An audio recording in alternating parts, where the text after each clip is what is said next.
I am the Tofu Golem. Please enjoy the video. In this video, I will explain how to reset your Toyota Tundra maintenance light. First, turn your ignition to the on position, but don't start the engine.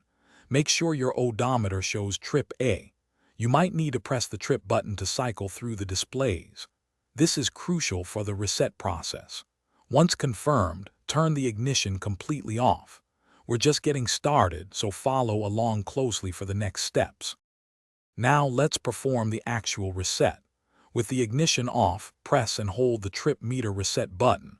While still holding that button, turn your ignition back to the on position. Do not release the button yet. You'll see a series of dashes appear on the display. Keep holding until those dashes disappear and the maintenance light goes out. It usually takes about 10 to 15 seconds.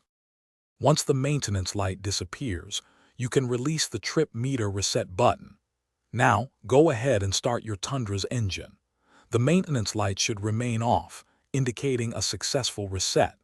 If for any reason the light comes back on or never went off, don't worry. Simply turn off the engine and repeat the entire procedure from the beginning, paying close attention to each step.